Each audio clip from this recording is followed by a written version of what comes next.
देखिए इसमें अगर लिखा रहता है जैसे अगर इनफाइनाइट तक है, अगर इनफाइनाइट तक है तो बहुत ही आसान होगा। अगर फिक्स सीरीज है, अगर फिक्स जो है क्वेश्चन हो जाएगा तो ये थोड़ा बड़ा लग जाएगा, है ना। जब इनफाइनाइट हो तो आपको लगता है कि कठिन, लेकिन वो आसान होता है। लेकिन जो आपको आसान होता है वो कठिन होता है। जैसे इनफाइनाइट आ गया, तो अगर इनफाइनाइट है तो बेस के ऊपर केवल सर्ट्स को छोटे करके लिख देंगे। अब जैसे यहाँ पे देखिए 3 क्यूब रूट दिया है, 7 क्यूब रूट दिया है, 7 क्यूब रूट का इनफाइनाइट दिया है। तो जो वैल्यू दिया है देखिए, हमने 7 दिया है तो हमने 7 देखिए यहाँ पे लिख दिया। और आपको ये याद रखना होगा कि मल्टीप्लाई में सर्ट्स एक नंबर छोटी होती है। सर्ट एक नंबर छोटी होती है, कहने का मतलब यहाँ पे 3 है, तो यहाँ पे क्या आएगा, ये देखिए 1/2 आ गया है ना। मल्टीप्लाई में सीरीज, मल्टीप्लाई में सर्ट जो घात होती है वो एक नंबर छोटी होती है, और डिवाइड में सर्ट्स एक नंबर ज़्यादा होती है। ये बात समझ आई आपको। तो अगर इनफाइनाइट सीरीज है तो हमारा बहुत ही आसान होगा कि अगर इनफाइनाइट सीरीज है तो केवल आपको बेस के ऊपर सर्ट्स छोटे करके लिख देना है बस। और अगर इनफाइनाइट नहीं, अगर यहाँ फिक्स जैसे यहाँ पे घनमूल दिया है 13 घनमूल 3 घनमूल 13 घनमूल 3 है, घनमूल 13 बटा 13 के पावर की पावर तो हमको निकालना है। तो इसमें देखिए बेस वैल्यू क्या है, बेस वैल्यू 13 है। तो इसमें देखिए पावर, लेकिन इनफाइनाइट में क्या कर रहे थे कि सर्ट्स को एक नंबर छोटे करके लिख रहे थे। लेकिन यहाँ पे जैसे फिक्स हो जाता है तो यहाँ पे सर्ट्स तो छोटे करके लिखेंगे ही, प्लस ये भी अगर फिक्स तो ये हमारा काम बढ़ जाएगा, ये इतना काम। अगर फिक्स हो जाएगी तो हमको हमारा ये काम बढ़ जाएगा। जैसे कितने बार लिखा है, 3 3 1 1 2 3 4, 3 3 9 2 27 81, 81 लिख दिया। अब 81 लिखा है, अब इसे एक कम करके ऊपर लिख देंगे तो 80 होगा, ठीक। और मल्टीप्लाई में सर्ट एक नंबर छोटी होती है, मल्टीप्लाई में तो 1/2 लिख दिया। अगर यहाँ पे इन्फाइनाइट होता तो ये जो इसके पावर में लिखा, ये नहीं लिखते, केवल हम सर्ट्स को ही लिख देते हैं, है ना। इसी तरह अगर बात कर लें, जैसे यहाँ पे कहीं पे लिखा है घनमूल 11, यहाँ पे कुछ नहीं लिखा है 11 घनमूल 3, तो जहाँ पे कुछ नहीं होता वहाँ पे क्या मानते हैं, 2 मानते हैं। क्या मानते हैं, बेस हम 2 मानते हैं। देखिए जब भी सर्ट्स जब जो घात होती है वो अगर 2 प्रकार की होती है, जैसे यहाँ पे 3 यहाँ पे 2 है, यहाँ पे 3 यहाँ पे 2 है, तो जब सर्ट्स 2 प्रकार की होगी तो उसको जो है कैसे हल करेंगे। देखिए जितनी संख्याएं हों वो पहले लिख लो, फिर जितनी संख्याएं हों लास्ट से इस संख्या को छोड़कर शेष के ऊपर पावर से सर्ट्स को आगे मल्टीप्लाई करके लिख दो। पावर्स को सबसे आगे या आगे वाली संख्या पर लगा दो। अगर 2 संख्याएं तो एक संख्या पर पावर, अगर 3 संख्याएं तो संख्या पर पावर लगेगा, उसमें भी पहले वाली संख्या पर 2 पावर लगेगा। लिखा के लास्ट को छोड़कर ऊपर पावर लगा दो। जितने तरह के सर्ट्स हैं उन्हें मल्टीप्लाई करके लिख दो। जैसे कि आपको ये फार्मूला तो पता ही है कि देखिए अगर इनफाइनाइट तक है तो जो बेस लिखा है उसको बेस लिख दीजिए और सर्ट्स को 1 माइनस करके लिख दीजिए, है ना। अब यहाँ पे देखिए ये हो चुका है। देखिए यहाँ पे क्या बात है कि यहाँ पे देखिए कितनी संख्याएं 2 हैं। यहाँ पे देखिए संख्याएं 2 हैं, ए बी है और पावर भी 2 हैं, तो वे संख्या 2 हैं तो पहले संख्या लिख दीजिए। मैंने कहा आपसे यही लिखा गया है कि जितनी संख्याएं दी उतनी संख्याएं लिख दो। और इनफाइनाइट तक है तो 1 में सर्ट्स माइनस करके लिख दो, m इंटू एम माइनस करके लिख दिया। और उसके बाद मैंने कहा था इसमें कहा है कि जितनी भी संख्या हो उसमें एक लास्ट संख्या छोड़ दो, एक हमने छोड़ दिया तो हमने यहाँ देखिए मूल दिया, ठीक है। अब जो बचा है उसके ऊपर जितनी भी पावर बची होंगी, जितनी भी पावर बची होंगी ये घात वाली, उसको सबसे आगे वाली, जैसे 2 संख्याएं हैं तो एक हटा दो, एक ही तो बचेगा, तो इस पे जो है इसको मल्टीप्लाई करके लिख दो, तो 1 की पावर n लिख दिया, ऐसे लिख देंगे, है ना। और इसी तरह यहाँ पे देखिए कितनी संख्याएं ए बी, यहाँ पे देखिए 3 संख्याएं ए बी सी 3 संख्याएं हैं। तो पहले जितनी संख्या वो लिख दो, तो ए इंटू बी इंटू सी लिख दिया हमने, और 1/3 मैंने कहा मल्टीप्लाई कर लिख दो, तो एम एन पी -1 कर दिया। अब मैंने कहा था कि लास्ट से संख्या छोड़ दो। अब उसके बाद देख क्या होता है ना कि जितनी भी पावर बचती हैं कैलकुलेट करके पहले वाले पे लिख दो पूरा। तो हमने कितनी पावर बची, एन पी बची, इसको पहले वाले पे मल्टीप्लाई करके लिख दो, तो ए की पावर क्या हो गया, एन पी हो गया। तो ए की पावर भाई पी एन है, एन पी हो गई इंटू, उसके बाद जो जिसके पावर थी उसी के ऊपर लगा दो, है ना। बी की पावर पी लिख दिया हमने। लेकिन पावर वाले में क्वेश्चन जैसे 2-3 तरह की, तो आपको लास्ट वाले को मूल लेना, फिर इससे कोई इसको हमको नहीं, इसकी पावर नहीं लिखना, केवल जो जो दो जो बचेगी इसको मूलने के बाद उसी को जैसे दो संख्याएं बची, तो जो दो उनकी पावर है, इन दोनों पावर को सबसे आगे वाले पे लिख देना है ना। उसके बाद जो बच गया तो इसके ऊपर जो लगा ही देना। अब जैसे यहाँ पे देखिए क्या था ना कि ए की पावर एन था, बी की पावर एम था, तो हमने क्या कहा कि ए के पावर एन शेष था, अब ए के पावर एन ही बचा, तो कोई बात नहीं, तो बी भी लिखा था तो बी लिख दिया हमने। अब यहाँ पे देखिए 3, 11, 2, 11, 11, 11 सेम, लेकिन देखिए क्या 3, 2, 3, 2 है, तो जितनी संख्या है वो लिख लो। उसके बाद इनफाइनाइट है तो 1/3 × 6 1/61 समय छोटी होगी। मैंने कहा था लास्ट से मूल कितना बचा, 11 की पावर 2 बचा, तो 11 की पावर 2 लगा दो, ठीक है ना। और जैसे भी मान लो अगर 3 संख्याएं होती ना तो क्या करते, जैसे मान लो यहाँ पे 3 संख्याएं होती, तो ये जो पावर है 2 बची है, सबसे आगे वाली मल्टीप्लाई करके लिख देते, तो 11 की पावर 6 लिखते, मान लो 3 होती, उसके बाद जो बच गया उसी के ऊपर लगा देते, वो तो बात अलग की बात। जैसे अब यहाँ पे देखिए 3, 9, 3, 3, 9, 3, 9, 3, 9, है ना। देखिए यहाँ पे क्या हो रहा है, 3, 9, 3, 3, 9, 3, 3 संख्याएँ हैं। देखिए जब भी इन्फिनाइट हो, 2 या 3 संख्याएँ हो, तो लास्ट से संख्या को छोड़कर अंदर पावर लिखते समय संख्या के ऊपर मल्टीप्लाई लिख दो। देखिए यहाँ पे 4, 3, 2 है, 4, 3, 2 है। देखिए 2 मतलब कि जो है क्या है, 3 घात है, 3 संख्या, जो पहले पहले जितनी बार संख्या हो वो संख्या लिख दीजिए, तो लास्ट से इसको मूल दीजिएगा। फिर उसके बाद जो जितने पावर बचेंगे उसको आप पहली वाली पे लिख देना, तो 3 दूनी 6 मैंने पहले पे लिख दिया, और उसके बाद जो इस पर बचा तो 9 की पावर 2 है, 9 की पावर 2 लगा दिया, ठीक है। और 4 टें बाद में 24, तो 1/23 हो गया। उसके बाद उसको हल कर लेंगे तो हमारे यहाँ पे आंसर आ जाएगा। अगर बात करें डिवाइड में, तो डिवाइड में लास्ट से, अच्छा डिवाइड में देखिए, अच्छा डिवाइड की बात आ रही, देखिए डिवाइड में फिक्स सीरीज है, तो वही बात है कि मल्टीप्लाई में एक पावर छोटी होती है तो सल्स में एक नंबर बड़ी होती है ना। और इसमें साइन जो है अल्टरनेट यूज करते हैं। देखिए यहाँ पे क्या बेस वैल्यू क्या है, 11, 11 लिख दिया हमने। ये फिक्स है तो फिक्स का मान बड़ा हो जाता है, तो 1, 2 दूनी 4, दूनी 8, दूनी 16, दूनी 32 लिख दिया। अब यहाँ पे जो अंश का डिसाइड हम साइन से करेंगे, और कहाँ से लास्ट से शुरुआत करेंगे, plus minus plus minus plus आ गया, तो 32 में एक जोड़ दो, 33 आ जाएगा। यहाँ पे माइनस साइन आता तो 32 से कम कर देते, 23 हो जाता। अब अगर हम देख लें यहाँ पे कि मैंने बताया आपको कि डिवाइड में सर्च नंबर बड़ी होती है, 2 2 लगी तो 1/3 होगा, बस इसको हल कर लेंगे हम। अगर बात कर ले कि 1001 में क्या होता है, तो 7 × 11 × 13 का मल्टीप्लाई क्या होता है, 1001 होता है। अगर यहाँ बात कर ले कि 7 और 11, देखिए 7, 11, 13 का मल्टीप्लाई क्या होता है, 1001 होता है। तो 7, 11, 13 जो लिखा है, तो इसका जो विभाज्यता कैसे चेक करेंगे, तो 7, 11, 13 का भी मतलब इसका हम 77 का भी चेक कर सकते हैं, एज ही 1001 का भी, 91 का भी, 143 का भी, है ना। देखिए 1001 से विभाजित हो जाएगा तो सभी संख्याएँ, तो 1001 का मतलब 10 की पावर 3, 10 की पावर 3 मतलब कि हम 3 3 का पेयर बनाएंगे, और 1000 10 की पावर 3 +1 कर रहा है, मतलब कि माइनस, इसको हटाने के लिए माइनस में करेंगे, मीन्स पेयर को घटाएंगे। अब जैसे हमको चेक करना है कि संख्या 7 से या 11 से 13 से डिविजिबल होगी नहीं होगी, तो हम लास्ट से 3 पेयर बनाएंगे, और आगे जैसे 2 होते 0 लगा लेंगे, है ना। तो उसके बाद माइनस कर लेंगे, तो अगर संख्या घट जाएगी तो वह संख्या 7 से 11 से या 13 से या 1001 या 70 से डिविजिबल हो जाएगी। और यहाँ पे देखिए सबसे मिनिमम वैल्यू हम 0 मान सकते हैं, और सबसे मैक्सिमम वैल्यू क्या मान सकते हैं, 9 मान सकते हैं। तो हम जनरली हम बड़ी संख्या ही मानेंगे। अब से यहाँ पे ये लिखा है कि यहाँ पे एक्स और वाई का मान हमको निकालना है यहाँ पे, तो देखिए हमने मान लिया, तो यहाँ से कितना आया, तो यहाँ से माइनस के कितना 846 आया। अब 11 से 77 से में डिविजिबल करें तो कितना है, 76 शेष आया। 76 शेष अगर इसको माइनस करें संख्या से, तो संख्या पूरी का डिविजिबल हो जाएगी। यहाँ पे मैंने 9 9 मान लिया, तो 5 3 8 99 से हमने 76 माइनस करें तो कितना आ जाए, 5 3 8 2 3, तो इसी 2 3 का एक्स वाई का यही इसका मान हो गया। और 0 मानते तो यहाँ पे 0 0 होता तो वो थोड़ा सा डिफिकल्ट हो जाता। यहाँ पे देखिए अगर ये होता तो यहाँ पे क्या करते, अंतर करते, है ना। 7 से 4 जाएगा 3, 7 से 5 जाएगा 2, तो उसको यहाँ पे जोड़ते तो मान थोड़ा चेंज होता है, इसलिए 2 3 आता।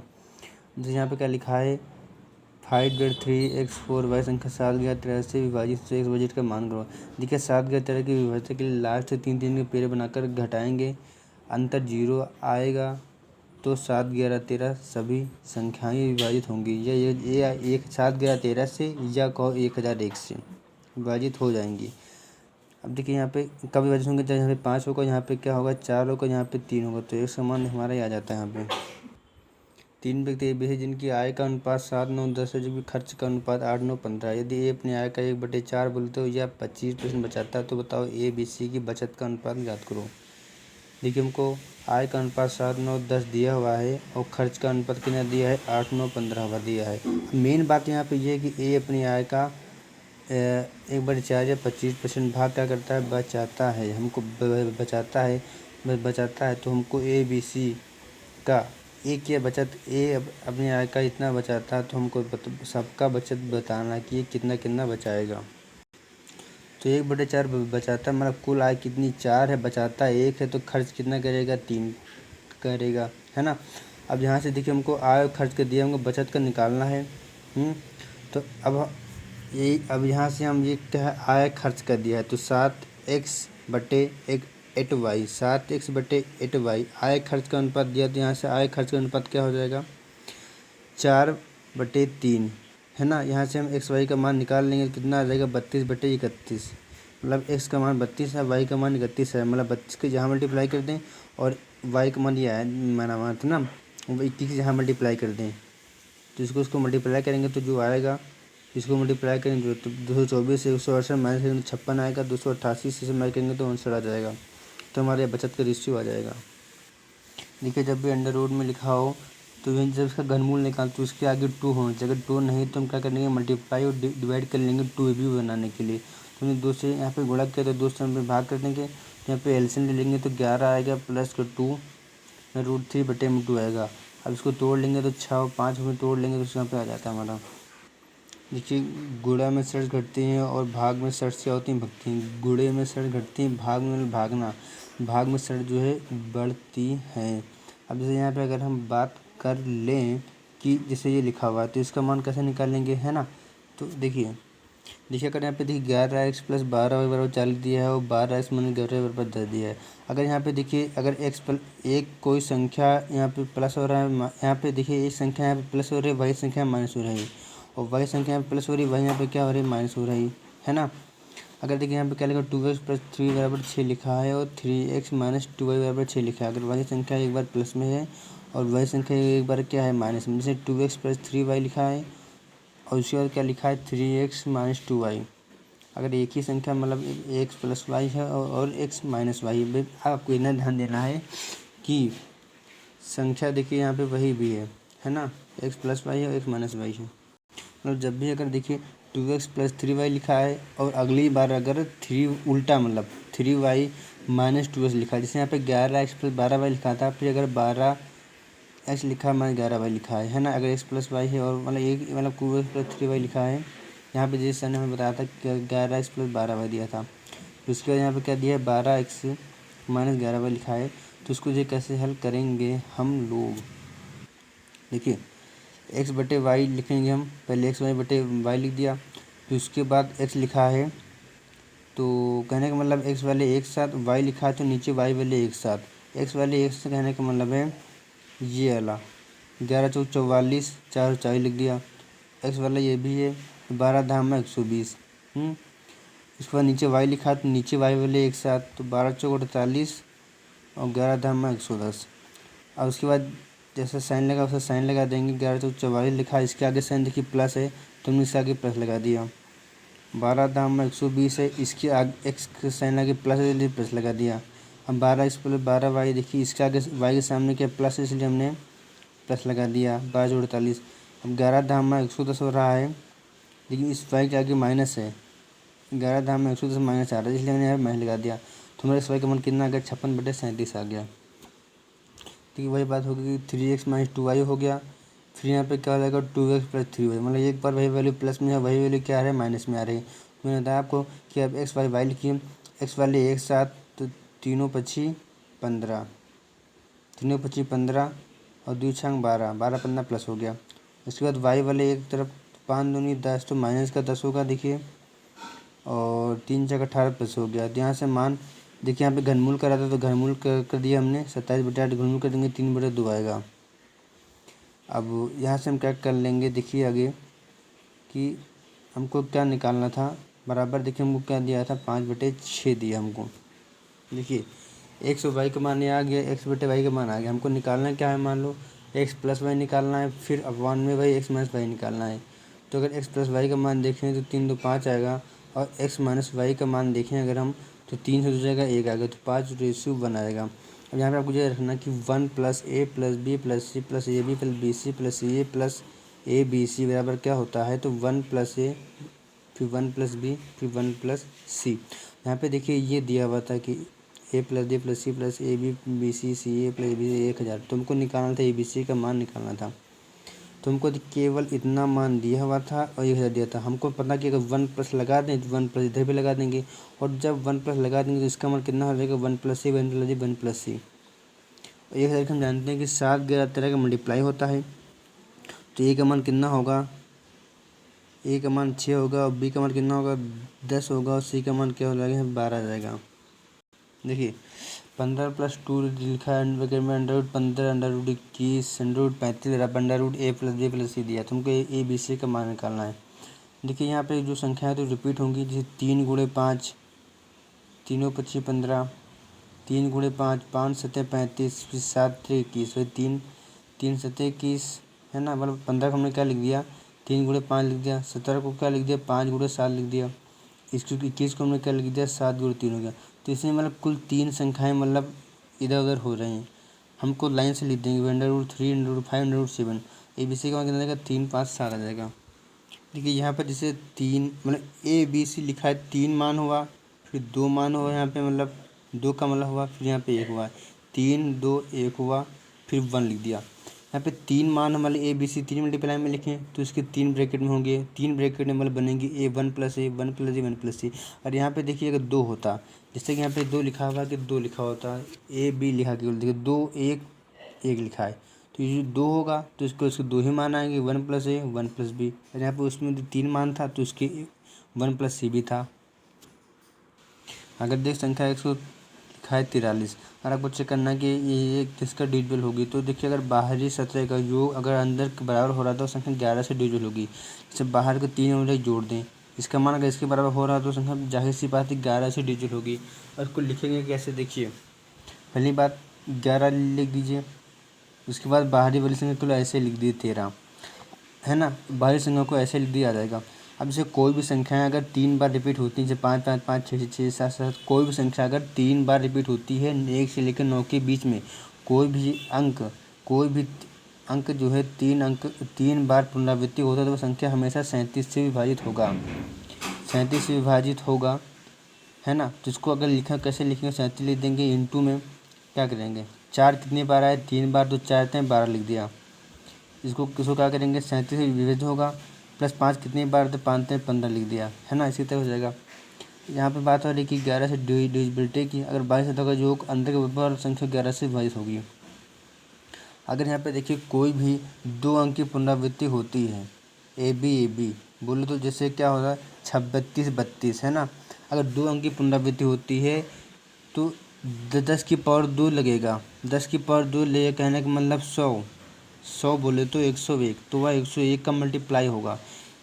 2 पर रिपीट होता तो 101 का मल्टीप्लाई होगा, गुणे वही संख्या लिख देंगे। अगर कोई संख्या 3 बार, अगर 2 अंक की संख्या 2 पुनरावृत्ति होती है, अगर 3 अंक की संख्या फिर 2 पुनरावृत्ति होती है, कोई भी 3 अंक की पुनरावृत्ति 2 बार होती है तो वह 1001 का मल्टीप्लाई होता है। तो और गुणे वही संख्या लिख देंगे। अब जैसे 32 32 लिखा है तो इसको 101 लिख देंगे, गुणे में क्या लिख देंगे 32 लिख देंगे। अब 123 लिखा है तो 3 अंक की पुनरावृत्ति हो रही है तो 1001 गुणे में हम 123 लिख देंगे। देखिए अब यहाँ पर एक्स का मान क्या दिया है प्लस में दिया है, वाई का मान क्या दिया माइनस में। देखिए सिंगल सेप्टम सीरीज है तो इसमें पहला वाला गुणनफल को दिखाता है और दूसरा वाला क्या दिखाता है, अंतर को दिखाता है। तो गुणनफल का मान हमारा 107 आ गया, अंतर का मान क्या आ गया 3 आ गया, है ना। हमको यहाँ पे देखिए एक्स प्लस वाई का मान निकालना है। देखिए जब ये माइनस दिया हमको प्लस, जब हमको साइन बदलना होता है तो प्लस माइनस 4 करते हैं। अब देखिए एक्स प्लस वाई निकाल रहे हैं, जो निकाल रहे हैं प्लस कर एक्स प्लस वाई निकालना है तो यहाँ पे प्लस के 4 कर देंगे। अगर हमको x माइनस वाई मान निकालना होता तो यहाँ पे क्या कर देते, -4 कर देते। और अगर गुणनफल दिया तो गुणनफल यहाँ पे लिख देंगे, तो यहाँ पे शायद 4 लिख दिया। अब बात आती है यहाँ पे देखिए 3 लिखा है, तो हमेशा हम अंडर रूट में जो माइनस का मान दिया है इसको हम स्क्वायर करके लिखेंगे, जिससे कि बाहर इसका मान है तो 3 के बराबर हो। तो 3 को हमने क्या लिख दिया, अंडर रूट में 9 लिख दिया। अगर यहाँ पे देखिए x माइनस वाई बराबर 5 दिया है, x इंटू वाई बराबर 1 दिया है, हमको x प्लस वाई निकालना है ना। तो x माइनस वाई बराबर 5 दिया है तो इसको हम क्या लिख देंगे, 5 के ऊपर 25 लिख देंगे। प्लस निकालना तो इसलिए प्लस लगा दिया। साइन बदलने के लिए +4 है, -4 करते हैं, यहाँ पे लिखा हुआ बड़ा बड़ा है ना। जो निकाल रहे हैं वह साइन लगाओ, और अगर मल्टीप्लाई है तो मल्टीप्लाई करके लिख दो, बस उसको हल कर लेंगे। देखिए अगर डबल शिफ्टिंग सीरीज है, डबल शिफ्टिंग सीरीज कहने का मतलब है जब एक ही में प्लस माइनस हो। अब इसमें देखिए सिंगल शिफ्टिंग सीरीज है, क्योंकि इसमें एक बार प्लस प्लस है तो दूसरे में क्या माइनस माइनस है। अगर मिक्सअप हो जाएगा तो क्या होगा, वह डबल शिफ्टिंग सीरीज होगा। तो उसमें अभी पहले वाला गुणनफल दिखाता है, दूसरे वाला क्या दिखाता है, अंतर को दिखाता है ना। बस इसमें ये होता है कि डबल शिफ्टिंग में गुणनफल में अंतर के वर्ग को घटा देते हैं, है ना। इतना ये फ़र्क होता है कि डबल शिफ्टिंग सीरीज में, बट डबल शिफ्टिंग सीरीज में ये डबल शिफ्टिंग सीरीज में जो ये अंतर होता है कि जो गुणनफल होता है, गुणनफल में से गुणनफल क्या करते हैं, अंतर के वर्ग को घटा देते हैं। अब जैसे यहाँ पे under root 31 plus under root 31 minus minus, मतलब 31 प्लस माइनस वाला डबल शिफ्टिंग सीरीज है, तो इसका कौन है तो 1 मान लेंगे। पहला दिखाता है गुणनफल, गुणनफल कितना आ गया, x/y 31 आ गया। और अंतर क्या आता है, अंतर जो आ गया x माइनस वाई बराबर 1 आ गया। मैंने बताया आपको कि इसमें जो है डबल शिफ्टिंग सीरीज में केवल गुणनफल में ये करना होता है कि अंतर के वर्ग को हम घटा देते हैं। तो अंतर के वर्ग को हमने गुणनफल में से घटा दिया, ये देखिए, तो हमारा कितना है, 30 है। 30 को कितने तोड़ देंगे, 6 और 5 में। अब हमको क्या निकालना है, जैसे यहाँ पे लिखा है कि x/y बराबर क्या निकाल, a माइनस अंतर के वर्ग को घटा देते हैं तो बी स्क्वायर, देखिए हमने घटा दिया गुणनफल में से। डबल शिफ्टिंग सीरीज होगा तो हम गुणनफल में अंतर के वर्ग को घटा देंगे, तो वो हमारा गुणनफल का वो हमारा मल्टीप्लाई का हमारा वो मान हो जाएगा। अगर यहाँ पे देखिए क्या कर रहा है कि हमको मान निकालना है, अगर प्लस से स्टार्ट हो तो बड़ा वाला x का मान हो जाएगा, अगर यहाँ पे देखिए माइनस से स्टार्ट होगा तो हम पे बड़ा वाला आंसर छोटा वाला मान हमारा आ जाएगा। तो यहाँ पे अगर इस जो है x/y इसको मान लें, तो अगर x का मान पूछता है तो x क्या है, प्लस है तो बड़ा वाला होगा। अगर यहाँ पे साइन मान लो माइनस वाला होता तो y का मान छोटा वाला बताते हैं। एक व्यक्ति दैनिक मजदूरी पाने को कार्य करता है और प्रतिदिन 200 रुपये मिलते हैं, और प्रतिदिन ओवर टाइम करने के लिए दैनिक मजदूरी के आधे से 40% अधिक मजदूरी मिलती है। तो उसने 10 दिन कार्य किया, तो बताओ ओवर टाइम के रूप में उसे कितना रुपये मिलेगा। देखिए वो हमको क्या निकालना है कि 10 दिन कार्य किया, ओवर टाइम के रूप में कार्य कितना मिलेगा। देखिए 200 रुपये डेली मिलते हैं, है ना, वो तो मिलते ही, लेकिन हमको ओवर टाइम निकालना। तो ओवर टाइम का कहता है कि दैनिक मजदूरी के आधे से, तो 100 का 200 का तक 100 हो गया, उसका 40% अधिक मिलता है, मतलब 140। तो 100 गुणे 140 निकालें कितना आएगा, 140 आएगा। कितने दिन किया, 10 दिन किया, तो 1400 रुपये हमारा आ गया, है ना। यदि किसी संख्या को उसी संख्या के 25% से गुणा किया जाए तो वह संख्या वास्तविक संख्या की तुलना में 200% अधिक हो जाती है। तो बताओ वह संख्या क्या है। देखिए अगर किसी संख्या को उसी संख्या के 25% मतलब x गुणे 25% से गुणा किया जाए तो वह संख्या वास्तविक संख्या की तुलना में 200% अधिक हो जाती है। तो मतलब कि 200% ज़्यादा हो जाती है। देखिए यहाँ पे वह संख्या लिया, उसी संख्या के 25%, तो इसी संख्या के 25% निकाल दिया, करा वास्तविक संख्या की तुलना में 200% अधिक होती है, मतलब कि x गुणे 200% अधिक होती है। बेस मान लो 100 मानना हमने, 200% ज़्यादा तो कितना होगा, 300 होगा। परसेंटेज से परसेंटेज कैंसिल होकर यहाँ से हमारा मान आ जाएगा। एक विद्यार्थी ने एक परीक्षा में 3 टेस्ट देता है जिसमें अंकों का अनुपात 3:4:5 है। उनके द्वारा तीनों टेस्टों में प्राप्त अंकों का अनुपात 4:5:5:6 है। कुल प्राप्त अंक तीनों टेस्टों के कुल अंक का 50% है। कुल प्राप्त अंक तीनों टेस्टों के अंकों का कुल प्राप्त अंकों का 50%। तो बताओ अधिकतम प्राप्त अंकों का परसेंटेज ज्ञात करो। देखिए ABC था, है ना। अंक जो है उनके अंकों का अनुपात क्या है कि 3:4:5 है ना। अंक को या पूर्णांक को एक तरीके से, लेकिन उन्होंने प्राप्त कितना किया, तो 4 5 6 किया, 4 5 6 किया। उसको क्या कर रहा है कि कुल प्राप्त अंक तीनों टेस्टों के कुल अंक का 50% है। देखिए यहाँ पे जो अंक है, मतलब ये कोई 3 अंक का नंबर का पूर्णांक का, ये 4 अंक का, ये 5 अंक का। क्या कर रहा है कि अंकों का अनुपात, मतलब टेस्ट हैं, 3 टेस्ट हैं, तीनों टेस्ट का जो है 3 नंबर का, ये 4 नंबर का, ये 5 नंबर का। उसमें उसके द्वारा पाए कितने, 4 5 6 पाए। तो इसको अगर हम 30 मान लें, इसको 40 मान लें, इसको 50 मान लें। आगे क्या कर रहा है, कुल प्राप्त अंक तीनों टेस्टों के कुल अंकों का 50% है ना। कुल जो प्राप्त अंक हैं, क्या कर रहे हैं कि जो प्राप्त अंक क्या कर रहा है कि कुल प्राप्त अंक है, जो ये प्राप्त अंक है, जो प्राप्त अंक है ना, जो कुल प्राप्त अंक है तीनों टेस्टों के कुल अंक का 50%, तीनों टेस्टों के कुल अंक का। तो 50 चाहिए, 90 3 120 का 50% मतलब 60 है। ये तो कह रहा है कुल प्राप्त अंक तीनों टेस्टों के कुल अंकों का कितना है, 50% है। तो 60 मान आ गया। तो इसका मान जो है क्या आ जाएगा, 60 का मान। इसका मतलब जो मान जो है कुल प्राप्त अंक जो है इसकी बात आ रहा है कि 50% कहने का मतलब है 60 है। तो 60 है, तो आगे के जोड़ ले इसको। अगर हम 6 4 10 5 15, 15 से भाग करेंगे 4 आ जाएगा, 4 आ जाएगा तो 4 से मल्टीप्लाई कर देंगे तो कितना आएगा, 16 है, 20 आएगा 24। तो 30 से 16 में से 16 आएगा, 40 से 20 में से 20 आएगा, 50 से 24 में से 24 आ जाएगा। हमको क्या निकालना कि कौन सा अधिकतम अंक परसेंटेज प्राप्त किया, 16 में कहाँ से प्राप्त किया, 30 से। तो यही अधिकतम होगा। देखिए एक गांव की जनसंख्या 3,02,000 बजाय पुरुष महिलाओं का अनुपात दिया होगा। यदि 24% पुरुष हो, 8% महिलाएं शिक्षित हों, तो बताओ कुल कितने प्रतिशत लोग शिक्षित होंगे तथा शिक्षित लोगों की संख्या क्या होगी, है ना। देखिए जनसंख्या का अनुपात ये दिया हुआ है, पुरुष और महिलाओं का अनुपात इतना दिया है, और पुरुष और महिलाओं का हमको रेशियो दिया कितने परसेंट शिक्षित हैं। हमको बताना कि कुल कितने परसेंट शिक्षित हैं, मतलब इसको हमको जोड़ के बताना है। देखिए इसको जो है हम डिजिट सम से कर लेते हैं। फिर डिजिट सम की कुछ बात जान लीजिए। डिजिट सम में सिंगल डिजिट लागू होता है ना। डिजिट सम हम आवर्ती दशमलव या डेसिमल पर नहीं लगाते हैं। जैसे 33.33 लिखा या 58.32 लिखा, तो ये दशमलव पर डिजिट सम नहीं लगता है। और 3 6 9 पर, क्योंकि ये आवर्ती दशमलव दिखाते हैं इसलिए इस पर हम नहीं लगाते हैं। और 10 100 का डिजिट सम कितना होता है, 1 होता है, इसलिए हम 100 नीचे जो नहीं लिखते हैं।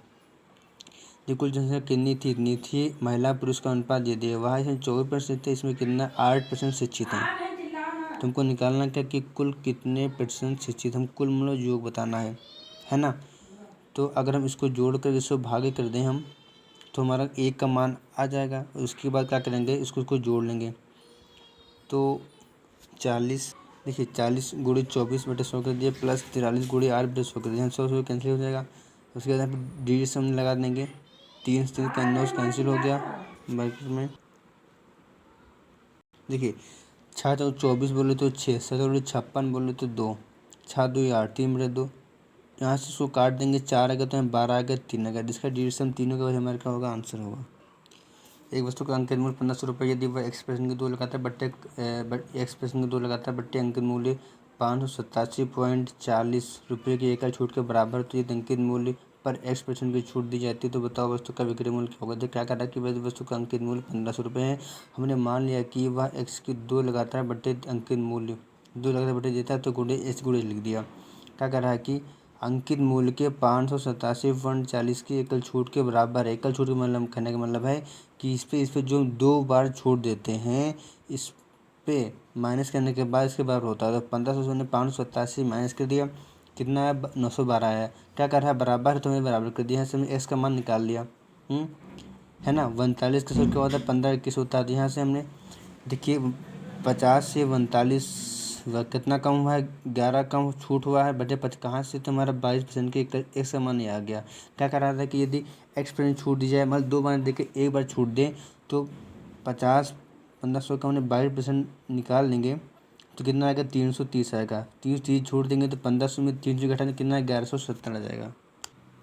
एक व्यक्ति अंकित मूल्य पर 18% छूट देता है, उसके बाद 23% का लाभ प्राप्त करता है। यदि वह ₹18.40 का लाभ कमाता तो बताओ वस्तु का अंकित मूल्य क्या होगा। तो छूट के बाद सीपीयू लाभ के बाद एमपी यहाँ से सीपीयू एमआरपी अनुपात 2:3 अगर यहाँ पे तो आगे बात यहाँ पे ये है यदि वह देखिए 18% छूट देता तो 23% का लाभ कमाता है 23% का लाभ कमाता है। यदि वह ₹18.40 का लाभ कमाता है तो मतलब 23% तो मिल ही रहा था लाभ।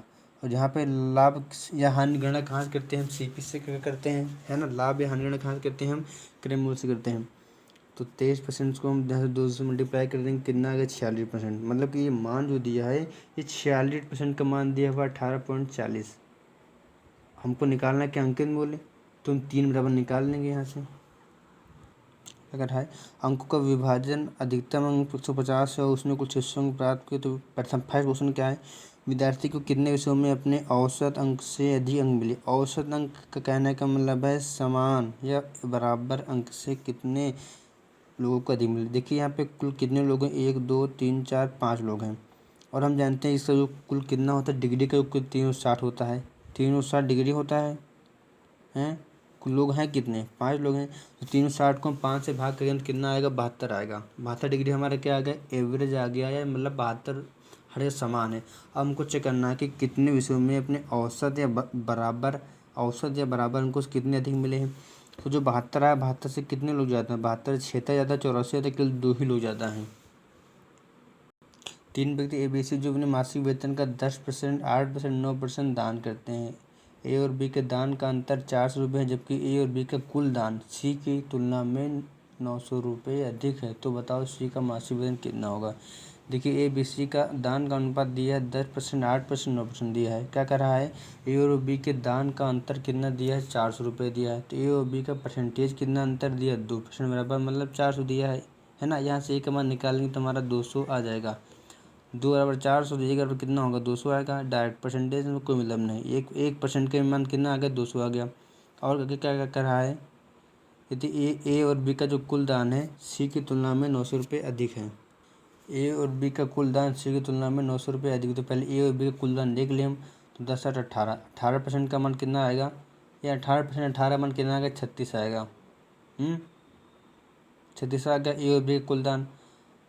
तो कह रहा है कि ए और बी का कुल दान जो है सी की तुलना में 900 रुपये ज़्यादा है मतलब सी 900 रुपये से कम है। तो 36 से 900 माइनस करेंगे कितना आएगा 2700 आएगा। जब सी का मान 37 तो इसका परसेंटेज कितना मान है 9% तो 9% पर 2700 आएगा।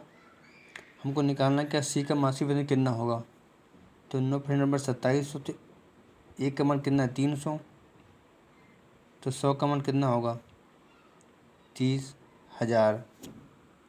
देखिए हमेशा यहाँ पे ये ध्यान रखना कि अंडर रूट के आगे 2 लिखा होना चाहिए 2 बनाना आपको। तो 10 को तोड़ दो 2 इंटू 5 में 7 चल लिखा था उसको 2 इंटू 2 में तोड़ दो। अब 2 लिखा है इसको बाहर रहने तो 5 के अंदर मल्टीप्लाई कर दो अंदर हो जाए 5 भेजेंगे तो 25 होगा तो 25 में 75 हो जाएगा। अब 2 को यहाँ बाहर रोक लेंगे 2 के अंदर मल्टीप्लाई करेंगे तो 4 तो कितना हो जाएगा 12 हो जाएगा। अब उसके बाद इसको हल कर लेंगे हम है ना। माइनस लिखा तो माइनस लगा दिया ब्रैकेट लगा लिया हमने under root 4 minus under root 3 लिख दिया। फिर इसको यहाँ पे हल कर लेंगे। देखिए 5 माइनस 2 3 आ गया। देखिए √3 प्लस √3 तो क्या होगा 2√3 होगा 2√3 हो जाएगा। √3 का मान लेते 1.72 आएगा मल्टीप्लाई कर देंगे 6.464 आएगा। तो यहाँ पे निकटतम मान क्या जाएगा 6.5 है ना।